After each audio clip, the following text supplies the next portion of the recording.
Yes, Norman Vincent Peale had the book called The Power of Positive Thinking.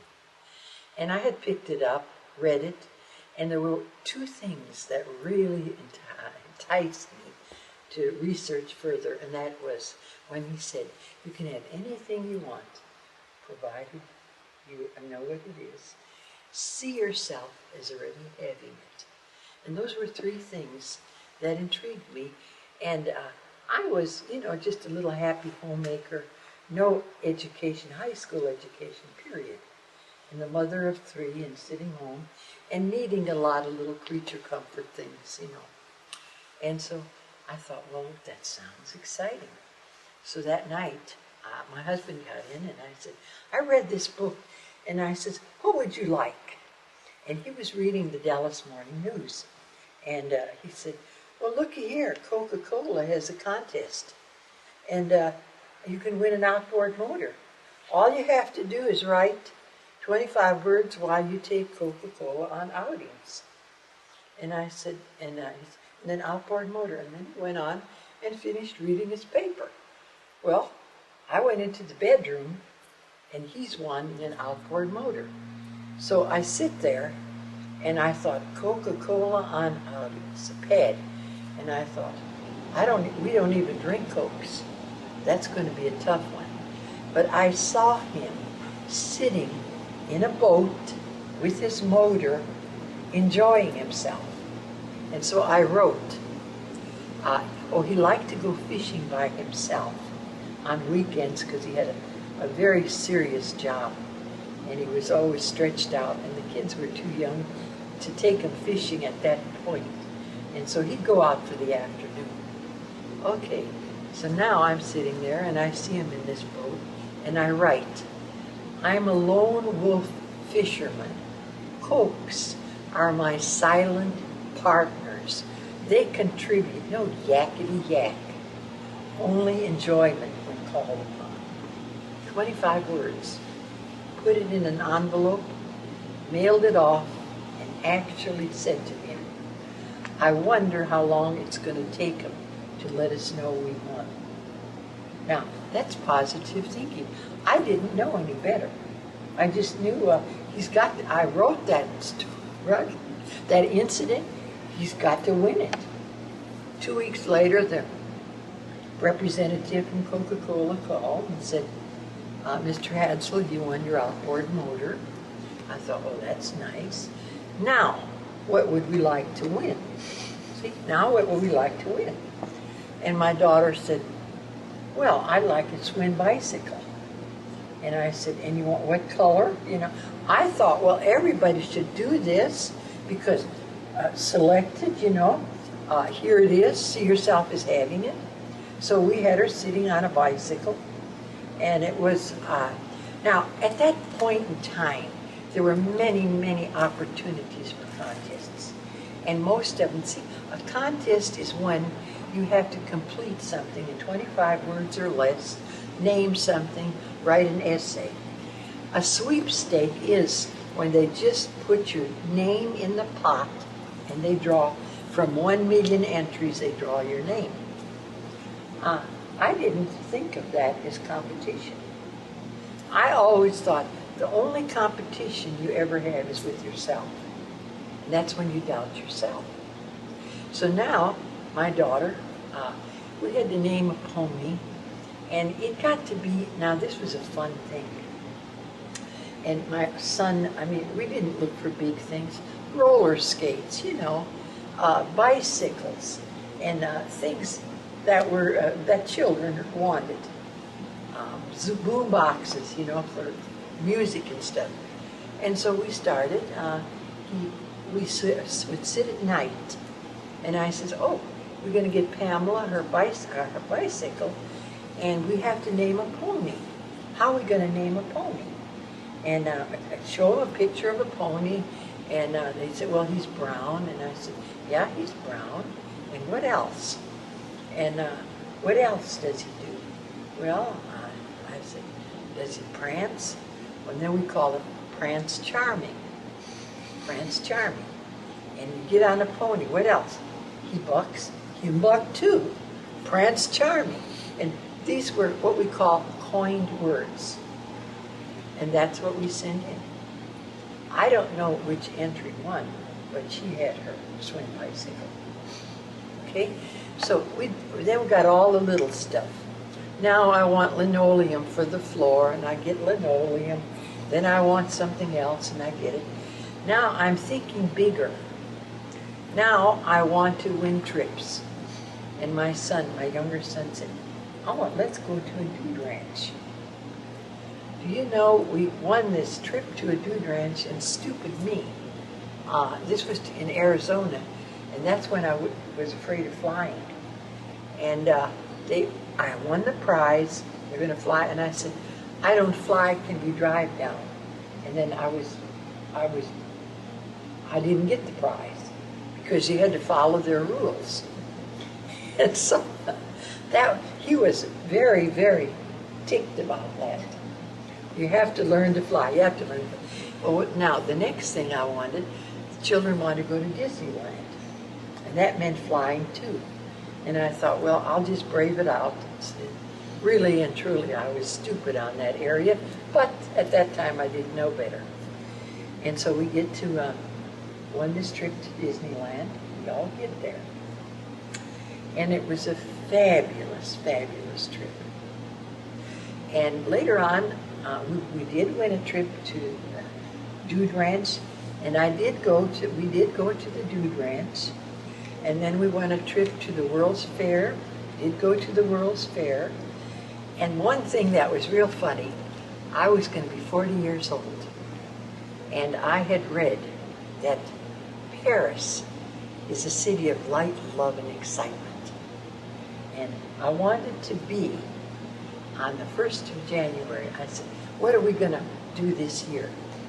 And Pat said, "Well," I said, "I want to be in Paris, France, sitting at a sidewalk cafe, drinking wine on my 40th birthday." And I started to enter contests, only contests that were offering trips. And there were many of them. There's a lot of trips always in contest. Always 25 words or less. And I always used the same 25 words. I said, "I'm a pooped couple with 3 kiddos, and I'd like to go to Paris, France, to recapture the rapture of springtime ecstasy in my thank 40 frustrated years." That's the only thing I wrote. Well, the first time, one company investigates, before you win a big prize, you're investigated. They call you, or they come out, interview you, and they do that to find out if you are any way related to the sponsors, any way related, because contesting are really on the up and up. And if they wouldn't be, I mean, it wouldn't serve any purpose. So I had the interview, and everything went fine, but I only won 3rd prize, which is a Hammond electric organ, and it didn't win that prize. And I said, "Well, why did they give me an electric organ?" And you know, somebody said, "To cultivate patience." So I have this big electric Hammond organ, and here it is now. My birthday's the 1st of June, and here it is April already, and I still haven't had this trip now. We're going to have to plan this trip. We're going to be there drinking wine, and my husband even said, "Well, we have enough money." I said, "No, I want to win this with a trip." Well, it seemed like the last minute. I send that entry off, and lo and behold, I got a phone call and said, "Mr. Hatzel," I used his name and my name, "you won a trip to Venice, Italy." And I thought, well, I don't want to, I've been to Venice, I want to go to Paris. And the man said, "Well, you can change, there's 1st class, and you can change whatever you want to do." And he said, "When would you like the tickets?" I said, "Like right now." And he had a messenger come and bring these tickets. And we got on the plane, and to make a long story short, on my 40th birthday, I was at that sidewalk with my husband drinking wine. So we did this. This is something else I need to bring up because I thought this was, well, it was nice. My husband and I are sitting here one afternoon, and I just got back from a trip, a long trip. And sometime he went with me, and sometime he didn't. And he'd go with me first time, and then the second time he got bored because I was always counseling people, and then at night I was in my, and he knew everything. So, but anyway, we're sitting here. He said, "Let's do something let's do something exciting. What do you want to do?" I said, "You know, I love New York." I said, and I noticed in the paper that they're having this the best little whorehouse in Texas. And I said, I would love to go and see that off-Broadway show. And he said, well, I'll tell you what, let's have lunch, and I'll start calling the airlines, and we'll see what we can do. He says, sounds like fun, doesn't it? We're eating lunch, and we come back here for coffee, and the phone rings. Mrs. Hadsel, I said, yes. He said, I'm Rich Little. You don't know him, but he was producing a show to tell the truth in New York. And he said, your name came up as a very, very good contestant. How would you like to come to New York and be on my show? I said, I looked at Pat and I thought, God, is this for real? And I said, what is it, Tom? He said, well, it's to tell the truth, and the show had just started. And he said, we'll pay all your expenses first class, and what else do you want? And I said, could I have tickets to this off-Broadway show? Will Success Ball Rock Concert? And he said, and what else? And I said, well, my husband wanted to come. Well, okay, we'll do it. We'll give your husband a ticket also, and what else? I mean, you know, when they want you, they want you. And he said, everything that we advertise, you will also get. Electric blankets, mix, whatever they were advertising. I said, when do you want me? When do you want? He said, well, you can come this week or next week. And I said, well, let's see. And my husband says, this week. So I said, how about this week? Well, we'll have your tickets for you by courier tomorrow morning. So we went to New York, had this hotel, saw the Broadway play, was there 3 days. They usually pay all expenses, and they give you a voucher if you want a cab to go wherever you want to, eat wherever you want to, and entertain you. Really, it's nice to be on these talk shows. Well, we had our little thing again. So what is it? I mean, you know, there were many, many instances where I would hear of something. The thing, I'm digressing, I'm sorry, because you're interested in being a winner. And all of you out there are winners. You know that. And you can have anything you want, provided you know what it is. See yourself as having it. And if there's a delay in results, don't be disappointed. Maybe you need to cultivate a little more patience. That's all it is. And it's yours. And you say, but the competition is so fierce, so fierce. And I says, everything is competition. How long? I mean, eventually, if you stay with something long enough and strong enough, it's energy. And it's got to come to you. That's the law of attraction. It's out there for anybody. I never looked at it as competition. I remember when after I had the publicity and had won that house in Las Colinas and had won all the cars and whatever I needed or wanted, this was very interesting because that night we went to dance.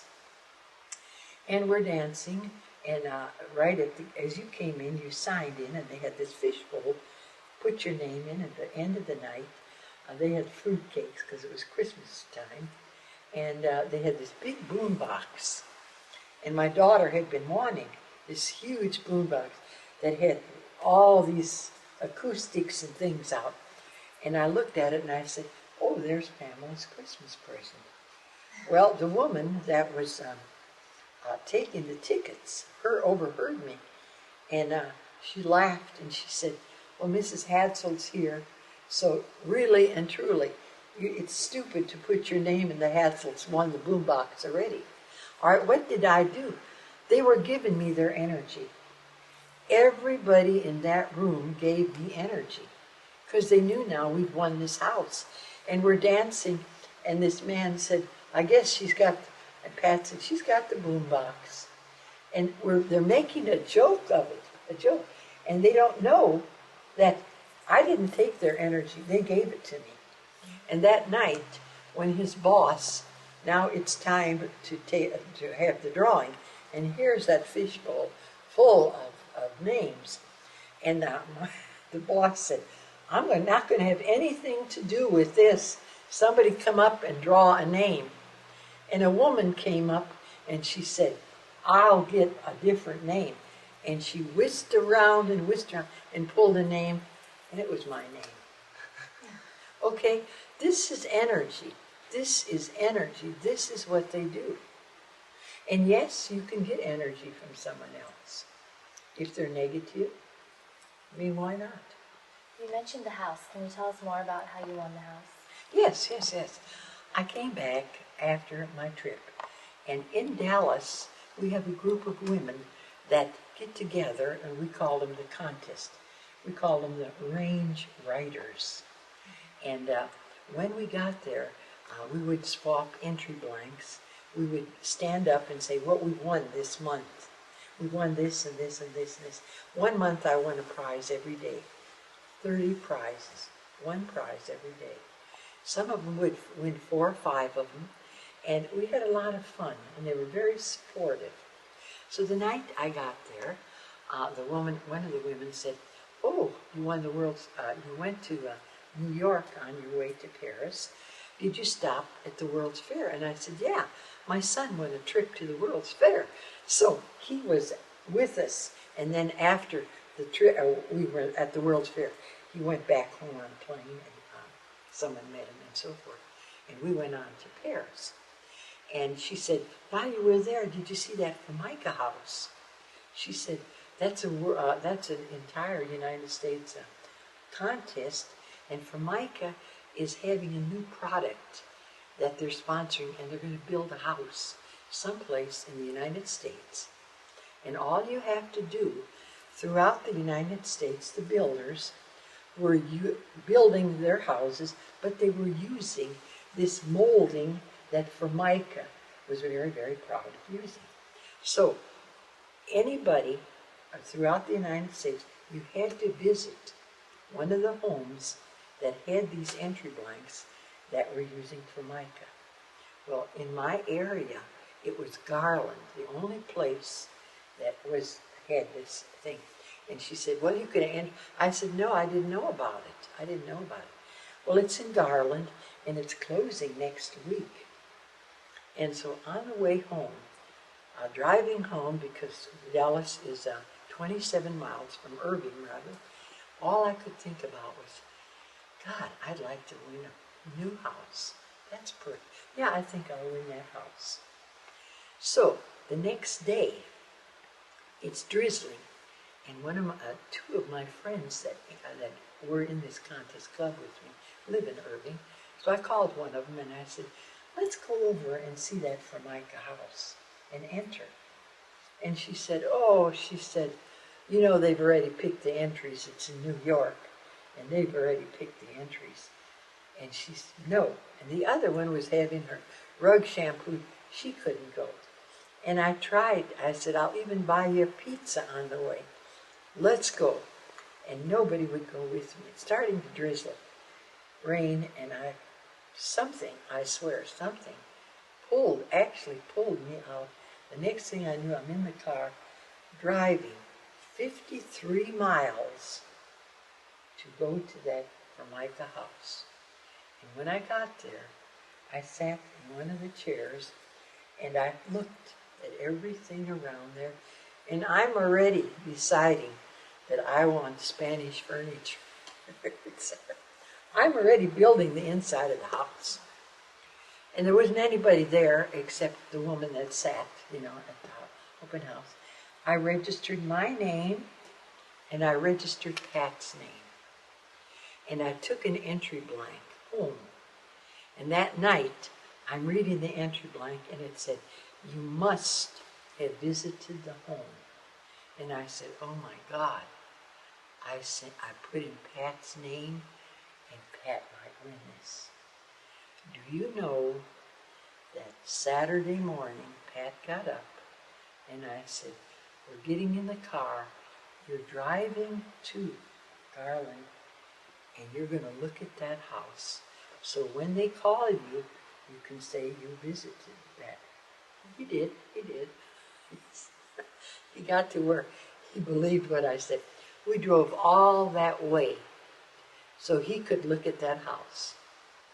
And that was it. It was a done deal. Now we come home, and he draws the plans for the house. And he tells the kids, "Mama's going to win us this big house." Where do we want it? We're out looking for lots. We've got the plan here, so when they come, we can be ready. And then it was a month. Now, the contest closed that weekend. It was a month later when somebody on the phone called Pat. I'm in Dallas, and they called Pat. And they asked Pat, "Is Mrs. Hadsel there?" "No, she's at a meeting." "Your husband?" He said, "Yes." He said, "Did she enter that, did she go to that Formica home?" And Pat said, "Oh, we were both there.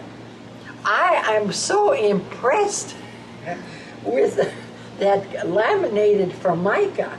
We were so impressed." And he said the right thing. And that was it. And he said, he said, "We're just checking everybody to see if they actually did go, and there's nothing here. Thank you, Mr. Hadsel, for your time."